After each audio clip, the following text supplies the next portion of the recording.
Au niveau de la préparation du bateau, donc là tu vas faire la traversée vers la métropole. Où en est la préparation? Alors ici, le bateau est... j'ai préparé, il y a eu pas mal de préparations faites sur le bateau, mais ce sont beaucoup de petites des préparations assez légères, pas vraiment dans le gros œuvre, bien qu'il n'y en ait pas tant que ça à faire sur le gros œuvre du bateau, mais parce que par manque de moyens, de temps, c'est-à-dire je n'ai pas pu vraiment lever le bateau comme je le voudrais, mais je voudrais pouvoir le lever plusieurs fois d'affilée pour mettre au point déjà ne serait-ce que le plan d'une hélice. J'ai pas envie de traîner une hélice tripale par exemple sur 30 000 milles, donc il y a déjà des trucs que je veux faire et un peu restructurer, un peu regarder tout le boulonnage de la quille, des trucs comme ça. Ici j'ai fait beaucoup de confort entre guillemets à l'intérieur, c'est-à-dire de trucs pratiques qui font que la vie peut être plus facile. Je peux cuisiner très tard dans le mauvais temps, je peux voilà. Au niveau du gréement, je suis pas mal au point et en fait c'est un peu comme un gros brouillon ici. Voilà, il y a des choses que je devrais faire. Tout est en place. Par exemple, tout mon système de mât et tout ça est en place. Quand je vais arriver, tout sera validé. En revanche, il faudra sûrement que je remplace plein de poulies, que je mette des neuves et des vrais... là, c'est pour ça, là, ça fait un peu comme une espèce de brouillon, entre guillemets, quoi, voilà. Donc j'aurai des trucs à refaire, des trucs à consolider, des poulies à changer, mais sur des systèmes qui fonctionnent déjà, voilà. D'accord. Et au niveau de l'avitaillement, tu as un petit peu réfléchi, tu prévois comment ça va être un des points un petit peu compliqués de la longue route? L'avitaillement, oui, je crois que c'est un des points importants. C'est un des points importants parce que je ne sais pas tous les autres, tous les copains, mais enfin, globalement, en général, on a difficilement accès aux super lyophilisés, tout ça, parce que c'est un gros budget. Moi, j'ai choisi un peu à l'ancienne, la conserve et le sec. Voilà. Et donc j'ai pesé, j'ai fait de la place pour 10 mois d'avitaillement. J'ai pesé, j'ai quantifié le truc en volume, tout l'espace. Je pense que j'ai créé un espace vraiment pour le stockage de la nourriture. Et je pense que dans les moins de 1000 kg, dans les 800 kg, je pense que j'aurai de matériel à amener, d'aliments, entre le sec et tout, le sec, c'est-à-dire pâtes, riz, voilà, il y a un peu de déshydraté, la purée mousseline, enfin toutes ces purées, enfin les purées en poudre qu'on connaît, il y a des œufs en poudre, mais après le reste il y a beaucoup de conserves. D'ailleurs là cette traversée, cette transat, je la fais en mode longue route parce que justement je veux partir avec rien de frais, un peu comme dans les conditions dans lesquelles je risque de me trouver au Cap de Bonne-Espérance, c'est-à-dire j'aurai fini mon frais, sûrement, peut-être s'il me restera un pamplemousse ou deux.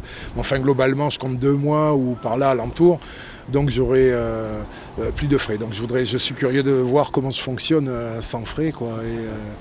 Et si je pense que je verrai sûrement des trucs à améliorer ou peut-être... enfin, je suis curieux de voir... pas d'œufs, on a l'habitude, une transat...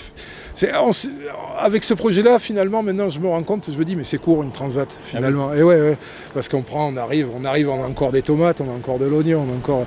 Mais là, c'est quand même une inconnue, c'est pas monstrueux, mais enfin, je suis curieux. C'est pour ça que je pars vraiment en condition comme ça, sans frais.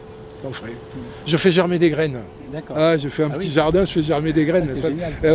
Et oui, parce que il y a un apport, je pense qu'il y a un besoin de frais dans la bouche, déjà quelque chose. Et puis l'apport en vitamines et en minéraux et tout ça est super intéressant. Donc je me suis fait un petit jardin à coup de boîte de germination comme ça, et c'est rigolo, quoi, c'est rigolo. Et au niveau équipement, je crois que tu prévois un désalinisateur et puis tu as d'autres choses en équipement un peu spécifique pour la longue route?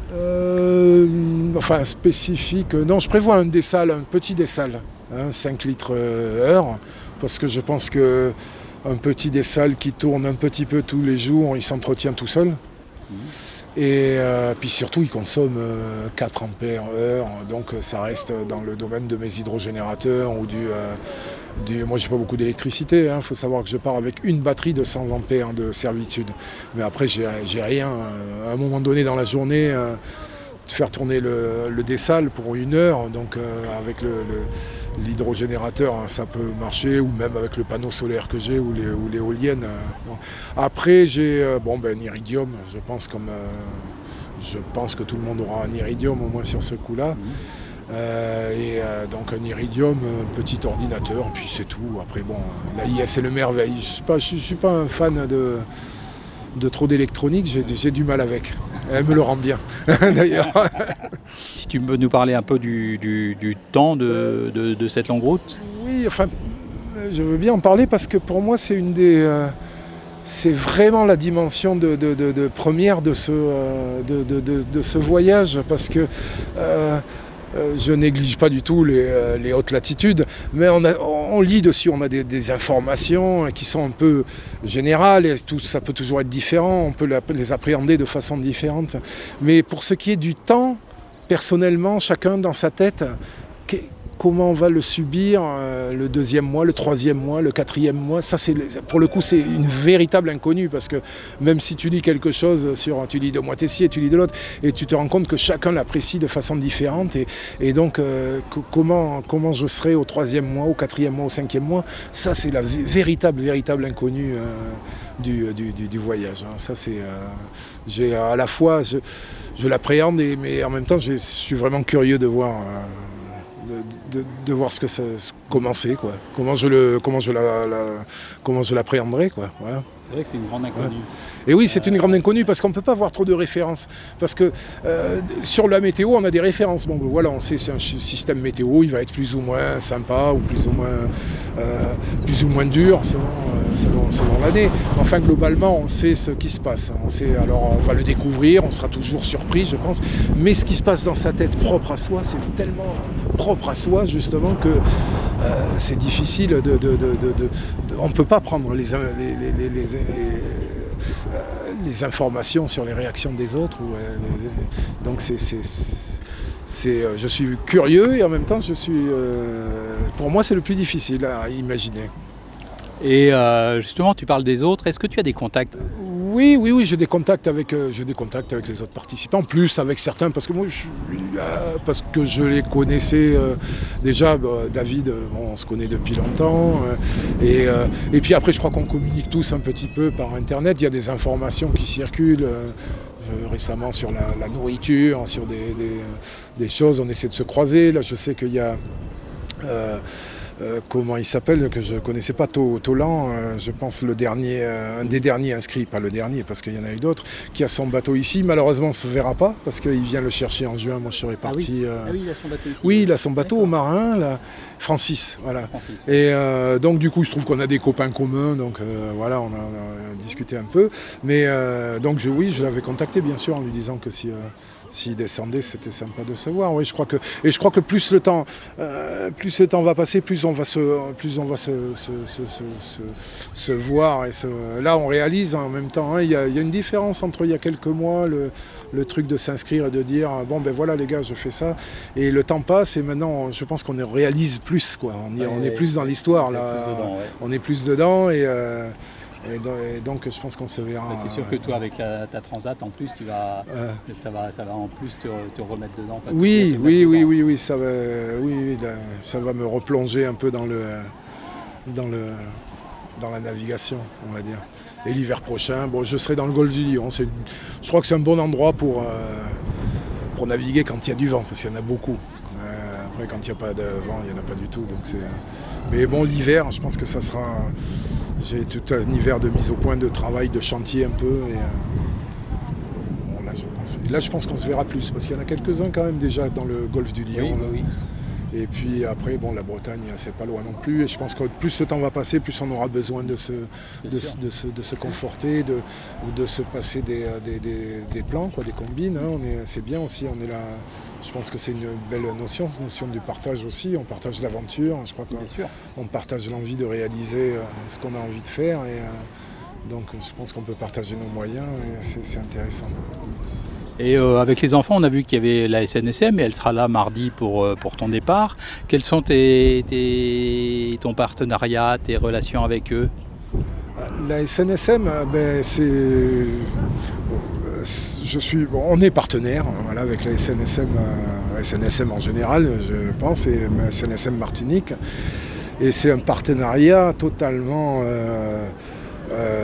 bénévole, on dira, parce que moi j'ai beaucoup de... ça fait longtemps que je navigue, et la SNSM, on la voit partout, on le sait tous, on la voit partout. On a du mal à imaginer aussi que c'est comme disait tout à l'heure Cédric, je crois 70 personnels, 70 personnes, 70 employés et 7000 bénévoles. Hein, le ratio est intéressant. Hein. Donc on ne se rend pas assez compte de la difficulté des moyens quoi, que trouve la SNSM, c'est les bateaux. J'ai relevé aussi tout à l'heure un truc auquel j'avais pensé, c'est le plus gros armateur français. Oui. Et ouais, c'est étonnant, hein, plus gros armateur français et bénévole. Enfin, donc je crois que c'est important. Et moi, c'est dans mes idées de partenariat, sont bien celles-là. C'est pas une histoire de le donnant-donnant. On peut être justement dans le fait dans quelque chose de bénévole. C'est du sponsoring bénévole. C'est nouveau. Voilà, c'est nouveau. Ok. Bon, bah, on va te souhaiter une bonne traversée déjà. Et puis de toute façon, on va se voir mardi pour ton départ. On va suivre ton départ avec intérêt. Bon, ben oui, mardi, ben, on partira d'ici, il y aura les enfants, la SNSM, et ouais, voilà, je pense que ça sera une belle journée, voilà. Un peu triste, un peu triste, ouais. J'imagine, oui, j'imagine. Et oui, parce que ça fait maintenant ça va faire 2-3 mois que je suis un peu au milieu des enfants, et tout ça, c'est une dynamique étonnante, quoi. Et là, c'est vrai que d'un seul coup, ça va tomber en décibels déjà. Et puis voilà, non, ben, je me retrouvais tout seul là pour le coup pendant un moment. Mais c'est bien parce que ça recentre un peu. Il faut que je me recentre un peu sur le bateau, et tout. Et ça c'est voilà, faut s'immerger. Enfin, faut pas aller au fond, mais faut s'immerger. Voilà. D'accord. Ok, merci Manu. Merci. Ben, écoute, merci à toi, Bruno.